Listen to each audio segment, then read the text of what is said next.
네, 소개해 주셔서 감사합니다. 이번 시간에 말씀드릴 내용은 에크모 환자에서 감염을 어떻게 예방하고 진단하는지에 대해서 말씀드리도록 하겠습니다. 저는 삼성서울병원 중환자과의 고령은입니다. 일단 에크모 환자를 진료하시면서 모두 감염으로 인해 가지고 환자를 잃을 뻔하거나 실제로 잃은 경험들이 한 번씩 있으실 겁니다. 그래서 정말 에크모 환자를 운용하면서 감염에 대해서 관심을 가질 수밖에 없고 항상 감염이 무서운 대상인데요. 이전 연구들 중에서 이제 에크모 환자의 감염이 얼마나 영향을 미치는지 분석한 연구 메타아날라이시스를 보면 2021년 3월까지 자료에서 에크모랑 감염에 관련된 키워드로 논문을 추려가지고 25개의 논문을 분석한 메타 결과입니다. 보시면 에크모 환자에서 감염이 생기면 인하스피탈 모탈리티가 적게는 30%, 많게는 75%까지 많은 환자들을 잃을 수 있는 것을 알 수 있고요. 특히 감염이 있는 군에서는 에크모 듀레이션도 길고 ICU 랭스 오브 스테이도 길어지는 것을 볼 수 있고 사망에 대한 리스크 레이시오가 1.32로 증가되어 있는 것을 볼 수 있습니다. 이것은 저희 기관 데이터인데요. 양정훈 교수님과 이 CPR 환자에서 너스커미알 인펙션이 생겼을 때 얼마나 예후가 나쁜지를 분석을 해보았습니다.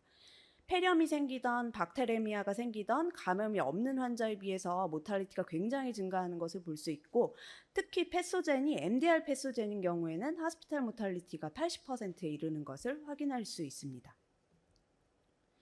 이렇게 감염이 무섭다면 이제 에크모 환자에서 우리가 감염을 잘 예방을 해야 할 텐데요.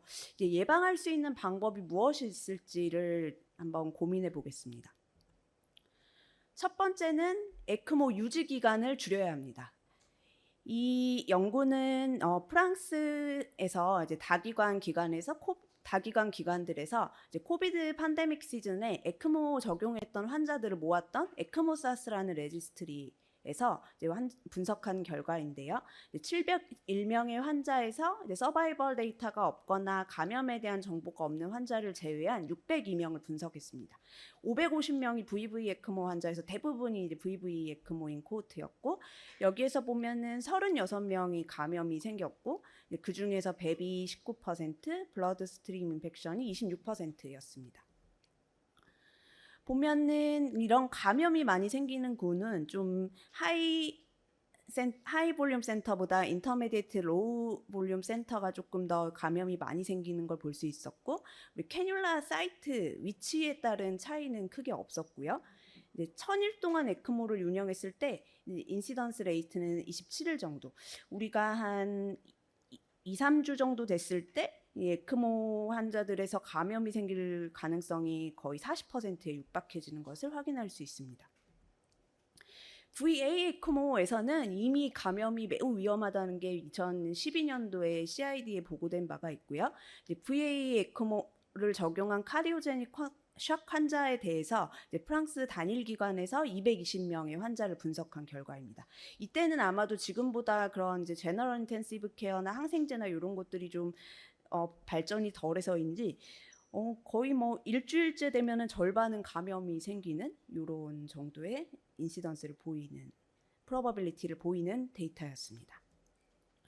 하지만 우리가 에크모 유지를 오래 하고 싶어서 오래 하는 게 아니라 환자가 오래 할 상태니까 오래 하는 거잖아요. 그렇기 때문에 우리가 현실적으로 에크모를 빨리 제거할 수 있는 방법이 그렇게 많지는 않습니다. 하지만 곰곰이 생각해 보면 뗄 상황이 됐는데 떼지 않고 좀 지켜보거나 유지해보는 경우들이 좀 있는데요. 이 연구는 이제 벤더빌트 대학 병원에서 싱글 센터에서 에크모를 적용한 환자는 VV 에크모 적용한 환자한테 매일 에크모 위닝 트라이얼을 이제 에크모 리버레이션 스크리닝과 트라이얼을 적용하는 시스템을 도입한 후에 이제 결과를 보여준 연구입니다. 그래서 에크모를 VV 에크모를 적용하면 그 환자들한테 매일매일 이 환자가 에크모를 제거할 수 있는지 매일매일 스크리닝을 하고요. 그 스크리닝을 통과한 경우에는 에크모 외에 벤트나 하이플로우의 FiO2를 줄여보고 여기에서 통과하면은 스위버프 트라이얼을 해보는 이런 테스트를 매일매일 시도를 해봤습니다. 그래서 16명의 환자를 해봤더니 그렇게 적용하고 나서 수일 내에 에크모를 제거한 환자들이 대부분이고, 그중에 2경우는 직후에 이제 좀 계속 나빠지는 코스를 보이다가 사망을 한 경우죠. 그렇다면은 이렇게 하루 이틀 정도 줄여볼 수 있는 환자들을 좀 조기에 발견할 수 있겠다라는 좀 인사이트를 주고 있습니다. 두 번째는 에어웨이를 빨리 해결하는 겁니다. 인투베이션하고 누워있는 환자라면 이 환자를 빨리 트라키오를 할 것인지 빨리 익스투베이션을 할 것인지를 결정을 해야 되는데요. 특히나 VV 에크모 환자들은 이제 브릿지 투 트랜스플란테이션 혹은 브릿지 투 리커버리 목적으로 에크모를 많이 적용하는데, 결국은 그 폐 자체의 시크리션이라든지 이 아스피레이션이라든지 이런 걸 예방하는 게 굉장히 중요합니다. 그래서 실제 저희가 이제 VV 에크모 환자들을 운용하는 방식이고, 이렇게 에크모를 운영하고 조기에 트라키오스토미를 하고 그 다음에 매니지먼트를 하고, 요거 이제 코비드 시즌 팬데믹 시즌 때 저희가 이제 PDT를 하는 모습이고요. 요건 서지컬 인터벤션으로 하는 모습입니다. 그렇다면 뭐 꼭 트라키오를 하지 않아도 되는 환자들이 있죠. 특히 VA 에크모의 브릿지 투 하트 트랜스플란테이션 환자들은 꼭 트라키오 없이도 잘 유지되는 경우들이 많이 있습니다. 이것도 양정원 교수님이 이제 정리해 주신 데이터인데, 이제 VA 에크모를 적용하고 하트 대기하는 환자에서 48시간 기준으로 조기 익스투베이션 항군과 안인군을 후양적으로 비교했을 때 조기 익스투베이션 항군이 선망도 훨씬 적고 감염도 훨씬 적은 것을 확인할 수 있습니다. 그 다음 우리가 감염에 대해 고민할 때 또 고민하는 게 이게 캐뉼레이션 사이트에 대한 컨선인데요. 우리가 캐뉼레이션을 하는 방법은 서지컬 인터벤션을 하는 방법도 있고 퍼큐타니어스로 적용하는 방법도 있을 것입니다. 이거는 프랑스에서 하이볼륨 에크모 센터 멀티센터 데이터를 프로펜시티 매칭 스코어 아날라이시스로 이제 비교 분석한 연구인데, 보면은 퍼큐타니어스로 인설션한 군에서 감염이 훨씬 적은 것을, 유의하게 적은 것을 확인할 수 있습니다. 하지만 이제 제거하고 나서 이제 여러 가지 베스큘러 컴플리케이션이라든지 서지컬 리비전이 필요하다든지 이런 상황들은 퍼큐타니어스 그룹에서 훨씬 유의하게 많았고, 어떤 경우가 그 캐뉼라 사이트 인펙션과 관련이 많은가 멀티 로지스틱 아날라이시스 결과를 보면 퍼큐타니어스 어프로치로 삽입한 경우에 훨씬 감염의 위험이 적고 에크모 유지 기간이 길어질수록 그 인설션 사이트 인펙션도 증가하는 것을 보실 수 있습니다. 그러면 감염이 뭔가 뭐 딱히 줄여볼 수 있는 방법이 없다면 그냥 우리 다 항생제를 프로필락시스하게 다 커버하는 게 어떠냐 이렇게 생각하시고, 실제로 아직도 이제 프로필락시스로 에크모 환자들에게 항생제를 투여하고 유지하는 기관들도 많이 있습니다. 이거는 이제 메이오 클리닉의 데이터인데요. 2014년도 이전에는 그냥 에크모 운영하는 그 지정의가 알아서 항생제를 써라 이렇게 권고를 하다가 2014년도부터 18년까지는 약간 이렇게 가이드를 줬습니다. 이렇게 세파졸린이랑 플루코나졸 혹은 조금 뭐 감염 리스크가 있다고 생각하면 방코 정도 좀 커버해 볼 수 있겠다 이렇게 가이드를 준 후 2018년부터는 세파졸린하고 플루코나졸은 이제 마음대로 커버할 수 있지만 그 외에 뭐 이 환자가 다른 뭐 프로스테틱 밸브나 카디오바스큘러 디바이스가 있다든지 2주가 넘었을 때는 무조건 감염내과 한번 상의를 하도록, 항생제를 루틴하게 사용하지 않도록, 뭔가 이상하면은 감염내과랑 상의하도록, 처음 매일매일 7일 동안 컬처하거나 이런 프랙티스는 더 이상 하지 않도록 권고를 했습니다. 그래서 처음 프로토콜이 만들어져서 도입됐던 1차 프로토콜 시즌에는 사실 항생제 사용량이 그다지 줄지가 않았는데요.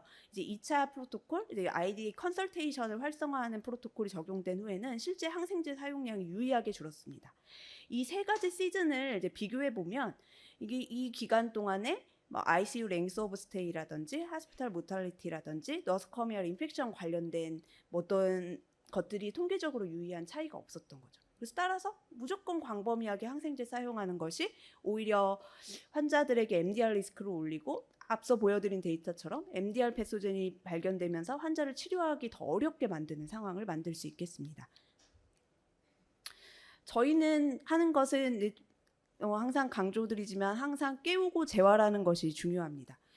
특히나 이제 오피오이드 사용을 줄이는 것이 중요한데 이제 오피오이드가 안티인플라메이션 약제인지 뭐 인플라메이션을 촉진하는 약제인지에 대해서는 여전히 컨트로버시하지만 오피오이드 사용 자체가 NK셀 액티베이션을 줄어들게 하고 에이팝토시스를 증가시키고 여러 인플라메이션을 유발시키는 약제인 것은 이미 잘 알려져 있고요. 실제로 환자가 이렇게 깨어 있고 움직이고 환자를 평가할 수 있다면 우리가 감염을 좀 더 빨리 예방하고 발견할 수 있겠습니다. 두 번째는 진단입니다. 에크모 하는 환자분들은 참 이게 환자가 감염인지 아닌지 단순히 열이 난다고 하거나 뭐 이런 것들로 확인하기가 굉장히 어려운데요. 이제 그 환자의 혈액하고 에크모의 바이오머터리얼들이 서로 이제 반응을 하기 시작하면 이제 컴플리먼트 액티베이션도 시작되고 컨택 액티베이션도 시작되면서 여러 인플라마토리 사이토카인들이 분비되고 특히나 뉴트로필이 활성화되면서 에크모 운용하는 자체만으로도 인플라메이션이 조장이 됩니다. 따라서 이 인플라메이션이 에크모 때문에 생긴 건지 아니면 인펙션 때문에 생긴 건지 이것에 대한 구분을 계속 환자를 보고 판단을 해야 되는데요. 실제 환자를 봐보다 보면 그렇게 평가하고 판단하는 게 쉽지가 않습니다. 그래서 최근에 ISHLT에서 이런 MCS 디바이스를 사용하는 환자들에게 감염을 어떻게 정의하고 감염에 대해서 좀 어떻게 우리가 좀 정의해서 어떻게 고민해 볼까 하는 좀 이런 컨센서스 스테이트먼트를 발표를 했는데 실제로 이 정의에 맞게 EMR을 보면서 환자를 정의하려고 보면은 이게 아직은 뭔가 명확한 게 없습니다. 따라서 이런 가이드는 생겼지만 이 가이드를 따라서 우리가 환자를 평가한다고 해서 이걸 다 진단할 수 있을지 이런 것도 아직도 의문인 부분입니다. 그래서 아직 좀 되게 진단하는 게 갈 길이 멀죠. 그래서 결국은 백투 베이직입니다. 결국은 계속 환자를 평가하고 환자의 시크레이션이나 양이나 뭐 티라켈 시크레이션의 양이나 색이 변하는지 캐뉼라 인서션 사이트가 괜찮은지 환자가 복통이나 설사가 있는지 엑스레이 변화가 있는지 꼼꼼히 체크하는 수밖에 없습니다. 그래서 저희는 이런 것들을 조금 더 효율적으로 하기 위해서 이런 발열과 관련된 것을 하나의 시트에 모아서 보는 노력을 하는데요. 환자의 체온이라든지 체온, 감염과 관련된 검사 결과, 미생물 결과, 항생제, 아래는 이제 스테로이드도 있는데 이런 것들을 한데 모아서 결국은 에크모 환자에서는 열이 8도 이상이다라고 감염이 아니라 그 환자의 발열의 패턴, 흐름, 뭐 CRP의 흐름, 뭐 균주의 상태 이런 것들을 전반적으로 봐야 하기 때문에 이렇게 하나로 모아서 이제 관찰하는 노력을 하고 있습니다. 또 하나는 이제 서베일런스 컬처인데요. 이 좀 오래된 설문조사 결과인데 보면은 2011년도에 나온 건데요. 그때 엘소 64개 센터에 너희 서베일런스 컬처 하니라고 이제 설문조사를 해봤더니 블러드 컬처는 모두 다 하고요. 스푸tum 컬처는 48%, 유리는 44% 이렇게 진행을 했고요. 하는 간격이 24시간마다 하는 기관이 42%, 48시간마다 하는 기관이 16%, 이렇게 3일마다 하는 경우가 25%로 굉장히 서베일런스 컬처를 많이 하는 것을 볼 수 있습니다. 저희는 다른 것은 서베일런스 컬처를 잘 하진 않는데 그람스테인 그러니까 TTA 스푸tum 컬처는 일주일에 2번 정도는 진행을 하고 있습니다. 이게 사실 특히나 VV 에크모를 하고 있는 환자들은 엑스레이만으로 이 환자가 진짜 렁이 뉴모니아가 생긴 건지 좀 평가하기가 어려운 경우가 굉장히 많고 따라서 뭔가 그 임상적으로 석션 빈도가 늘거나 갈의 색이 변하거나 컨디션이 변하거나 이런 것들을 종합해서 이 환자를 헤비라고 생각하고 항생제를 커버할 때 특히나 계속 병원에 입원해 있고 장기적으로 있는 환자들은 MDR 패소젠을 초반에 커버하지 못해서 놓치는 경우가 많기 때문에 TTA로 이 환자가 어떤 콜로나이제이션을 가지고 있는지 미리 알고 이것에 대해 선제적인 항생제를 선택하는 데 도움을 받는 것 같습니다. 대신 균이 나온다고 무조건 일관적으로 커버하지는 않습니다. 종합해서 말씀드리면 사실 에크모 환자에서 감염을 예방하는 것은 굉장히 어렵습니다. 따라서 어떻게든 듀레이션을 줄이려는 노력, 베비든지 카테스터 릴레이티드 인펙션이든지 우리가 만들 수 있는 인펙션을 줄이려는 노력이 필요하고 지속적인 피지컬 이그잼과 발열 외에 여러 가지 지표들을 종합해서 계속 의심하려는 노력이 필요하겠습니다. 경청해 주셔서 감사합니다.